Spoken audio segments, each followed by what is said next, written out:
Okay, so let's dive into Lena's training so we can stay consistent at home. We want to reward Lena when she does the commands that we're asking or offers behaviors that we want to continue to see to increase the rate of those behaviors. Positive association with behaviors increases the rate of those commands or behaviors. We also want to follow through and use the training equipment and the tools to decrease the rate of unwanted behaviors. So for example, if she doesn't follow through or listen to a command, we have a way to say, no, that's not right, you have to do this command when I ask, so she understands that training happens everywhere with you, not just here at the facility. So let's dive into her training equipment to go over how it works. We have her remote collar here. The collar itself has a red dot. That is the magnetic key that turns the collar on. On her remote, we have the matching key. It is on the side. It's another red dot. We're going to touch the two together and you're going to see a green light flash. That green light's going to let you know that the collar's on, charged, and ready to go. So to set this aside for a second. The remote, we have to turn that on separately. We have this big on-off button in the middle. We're going to push and hold that until the screen lights up. And now that the screen is on, we can see that it is ready to go. It is set to Lena's settings. We're going to focus on the black S button. So I'm going to use my hand to show an example of Lena. So let's talk about loose leash walking. The heel command means walk next to me on a loose leash. You're going to use this in your walks for 80 to 90% of your walk to encourage structure and to help with any sort of reactivity when she sees people or dogs. That way she knows to walk on a nice loose leash when she sees those distractions. And then the other 10 to 20% you can tell her free, and that's her time to sniff, go to the bathroom, and explore at the end of the leash. But she's still not allowed to pull. But again, most of your walk is going to be in the heel position. So heel means walk next to me on a loose leash. If she tries to walk ahead at a faster pace or go anywhere else other than walking next to us on a loose leash, we're going to follow through and say no, push the black S button, and tell her heel. So we're going to say no to mark the incorrect behavior, follow through with our training equipment, and then remind her with a command of what she's supposed to be doing. And then when she is walking next to us in a heel, we're going to tell her good heel and reward with praise, petting, or treats, letting her know that, hey, this action is exactly what I'm looking for. It's exactly what I want. I'm going to pay you for that with praise, treats, and petting. So for example, you're in a heel position. You walk by a dog. She walks nice next to you. She can still look at the distraction, but she can't react to the distraction. Good job. We're going to pay her with praise, treats, petting to let her know that, hey, that was a great response to that distraction in the heel command. So we want to make sure we encourage her throughout her training. And then, of course, if she makes a mistake, barks or anything like that, no, follow through with the black S button and then remind her of what she's supposed to be doing. So it's no, heel. Then we have the prong collar. This is what the leash is going to be attached to.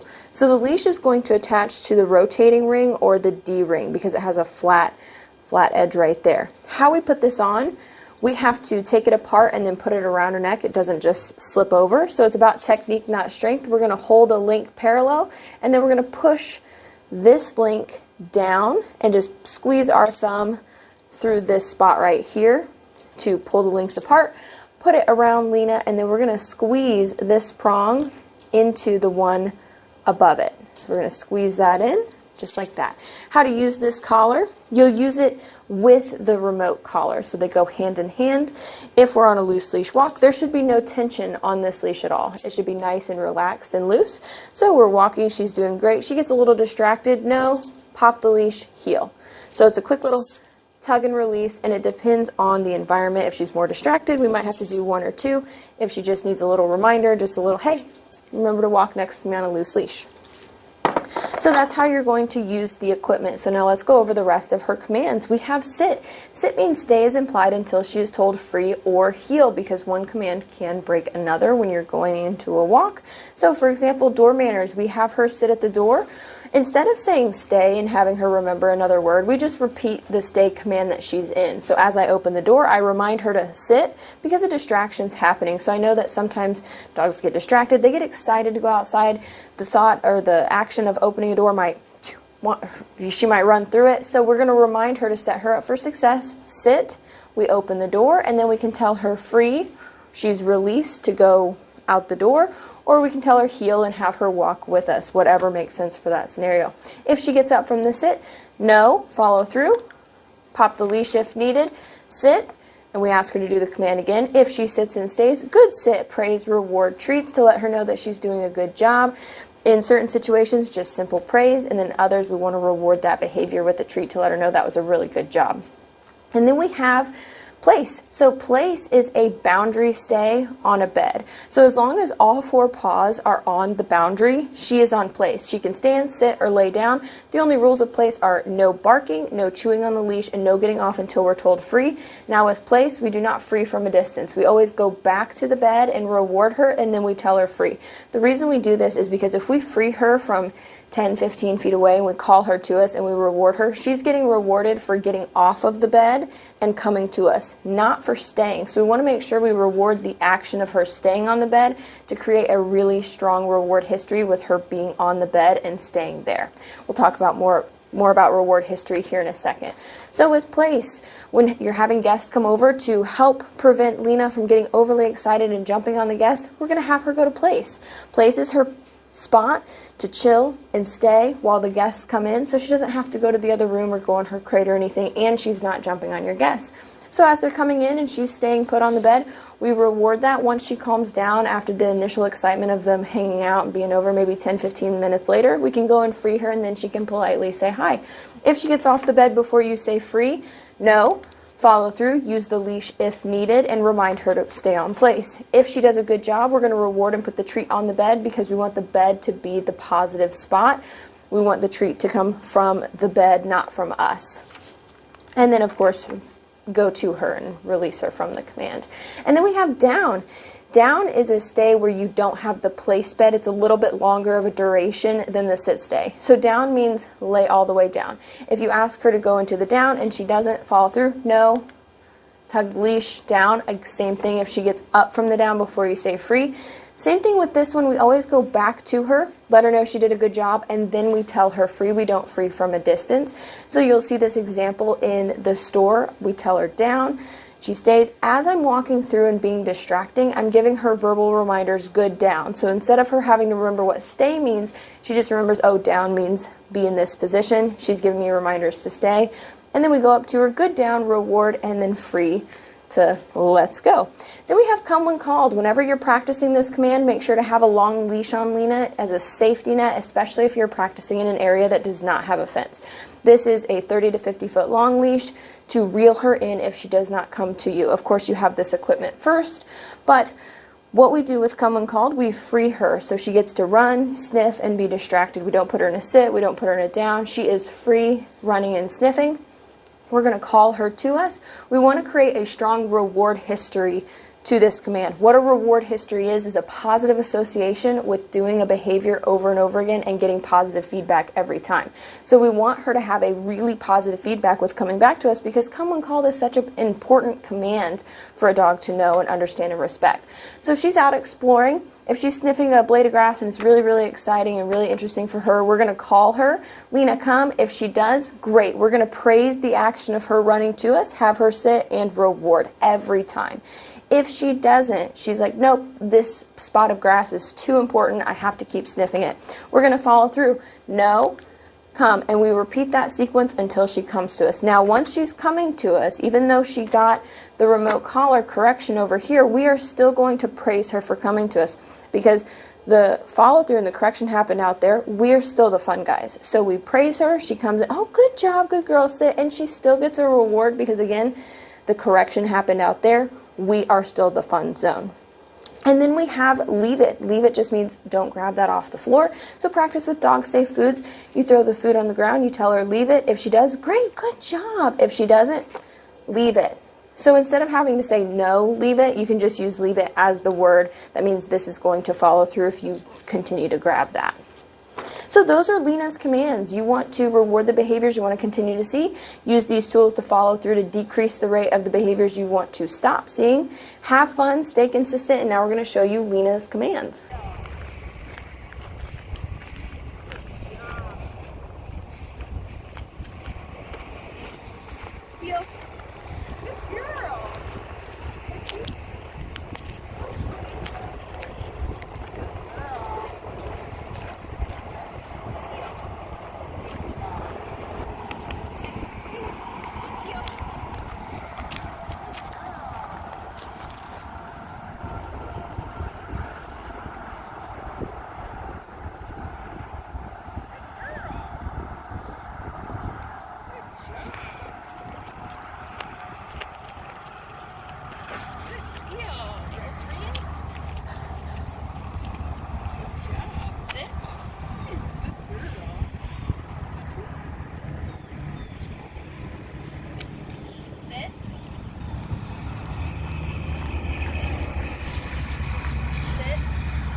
Sit.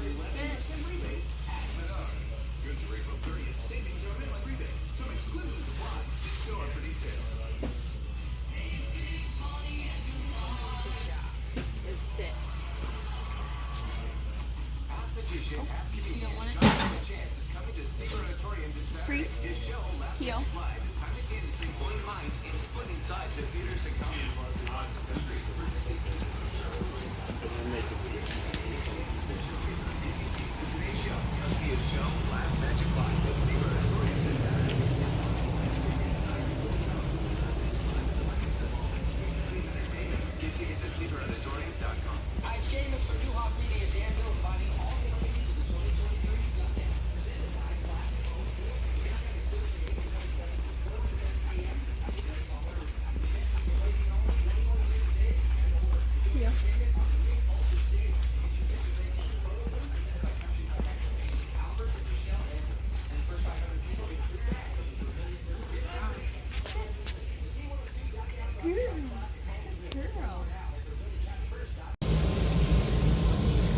Down.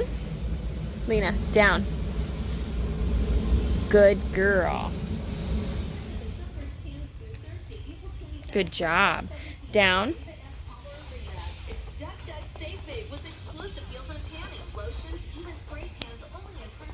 Good down.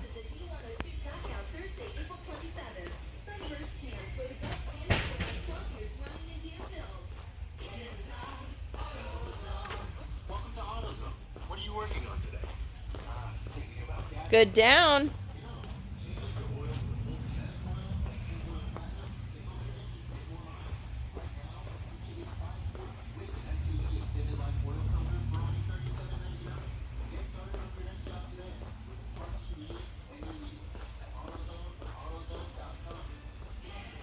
Good down.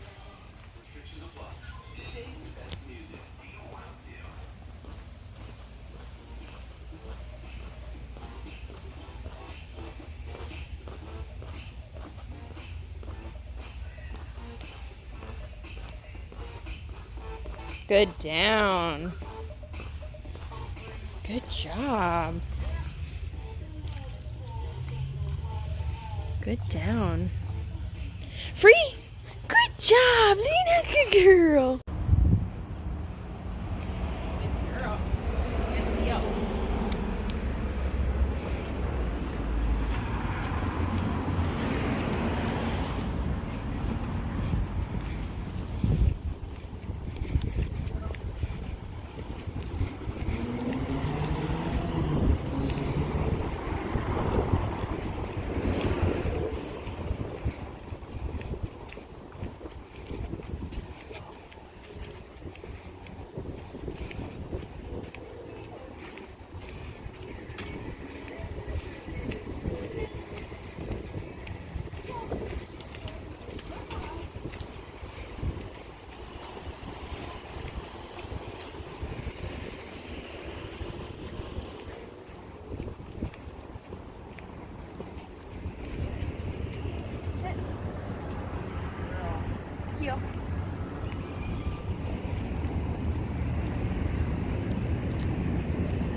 Okay, so let's go over the other features of Lena's remote collar so we can stay consistent at home. So we know how to turn the collar on by touching the red dots. To turn this collar off at the end of the day, we're going to touch the dots together again, and you'll see a red light. Red light means it's off. And this will last about 2 days on a charge, so if you turn it off at night, you shouldn't have to charge it every day. Same thing with the remote on the back button, or the back on-off button. We're going to push and hold that until the screen is dark. So again, this will last a couple days on a charge. You don't have to charge it every night, but she should wear it 12 to 14 hours a day, every single day. That way, if you ever need it, you have it, and if you don't, great, you don't need it. But you don't want to have her not wear it and then you need it, because then she's going to figure out that you are not consistent with following through with your commands. So 12 to 14 hours a day, lasts a couple days on a charge as long as you turn it off at night, and then it only takes a few hours to charge back up, so I wouldn't leave it plugged in overnight because then that'll kind of drain the battery down. So we went over the black S button. That is correction level 30. That's what she needs right now. We're going to go over how to change the level if needed here in just a sec, but let's talk about the other buttons. So we have the red S button. This is for emergencies only. Let's say you're practicing come when called with her and she's doing really well. You go to a place where there's not going to be a lot of distractions and you decide to take her off leash and she chases a squirrel or something. She's heading towards the road. She's put herself in a dangerous position. You've called her. You've corrected. She's not listening. So we have the red S button to break that focus. It is going to add 30 to the level on the screen. So it is for emergencies only. We have not needed this for Lena, but you have it just in case you need it. So level 30 works to get her attention back onto you. Anywhere her excitement level or adrenaline is from here and down. When she is at, chasing the squirrel, running towards the road, her adrenaline's up here. 30 is just not going to get that attention like we want it. So we have that boost feature to temporarily match her energy, and then we just use it once or twice, get her attention. Okay, hey, you cannot chase that no matter how excited you are. So that's what the red button is for, so try not to accidentally push it. It won't be the end of the world, but you want to make sure that you treat it very carefully. That way you don't accidentally boost her for no reason. And then we have the T button. This is vibrate. So before I put the collar on Lena, you want to make sure that this collar is on, charged, and ready to go. So sometimes you can accidentally click and then, oh my gosh, you turn the collar off. So we make sure by pushing the vibrate, the collar's on, then we put it on Lena. That way we know that we can follow through if and when needed. So then we have the M/C button. That stands for momentary or continuous. You do not need to push this button. In the beginning, we used continuous at a very low level to show her, hey, when you feel this stimulation, come to me and get a treat. That way she had a positive association with the remote collar. Now we only use it if and when needed. We don't have to use it for the continuous parts. You do not need to worry about that M/C button. The on-off button is also a flashlight feature. So if you tap it once, tap it twice, you can see Lena at night. This is a great feature when you're walking her at night, so you can see her beep bopping around. That brings me to another point real quick. Whenever you put this on Lena, make sure the light is facing out. I like to put it anywhere on underneath her. That way it's not on top. So the light is facing out. That way you can see that flashlight. We have this quick bungee strap. When you put this on Lena, it needs to be snug, allowing only 2 fingers to fit between the collar and her, because the contact points have to make good connection with her skin. We also don't want them rubbing around because that can create irritation on her skin. Okay, so then we have the charging port back here. You can recharge these. And then let's talk about her level. So right now, level 30 is what's working for her to get her attention and to keep her attention on the training and say, hey, reminder, you're supposed to be doing this, not that.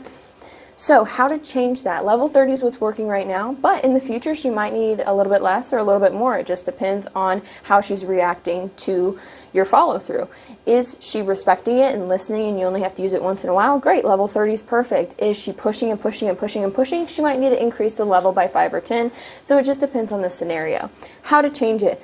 We are going to unlock by pushing down and holding. Now the 1D is solid, so then we can turn it down, turn it up, turn it where we need to turn it. So let's say she's overreacting to level 30. That means we need to turn it down to 20 or 25. Because if she's overreacting, then it's a little too high for whatever situation we're in. And if she's not reacting at all and you have to continuously push it, then we need to turn it up.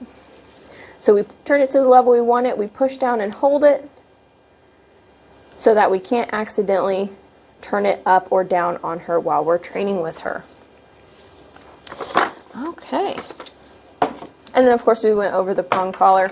This is when she's going to be on walks or whenever you're going to have the leash on her. You can have the leash on her in the house. I recommend that, especially the first couple times that you're having guests come over. So you can remind her of what to do with the leash and help her to the place bed and help her understand not to jump up on people and so on. Okay, so in the box, we have the charger, which can charge both the collar and the remote at the same time. You have this nifty lanyard, which will be super helpful to keep the collar around your neck and keep it on you. That way you have quick and easy access so you can be consistent and follow through in a timely manner. And then we have, Lena's not gonna need these extenders, but we do have extender prongs if she ever magically grows the coat of a husky. And then we have the little thing to change the knobs out. Under here, we have the instruction manual that goes over all the buttons in greater detail, but we did cover everything. This does have a 2-year full warranty, so if anything happens to it, just contact the company and let them know what's going on, and they will send you a replacement. They have really great customer service. So yeah, that is all the features of her remote collar to go over. Make sure you're familiar with the collar and you try it out and everything, and just be consistent. She should wear it every day. That way, if you need it, you have it, and if you don't, great. And then just keep working with her. Have fun, stay consistent, and let us know if you have any questions.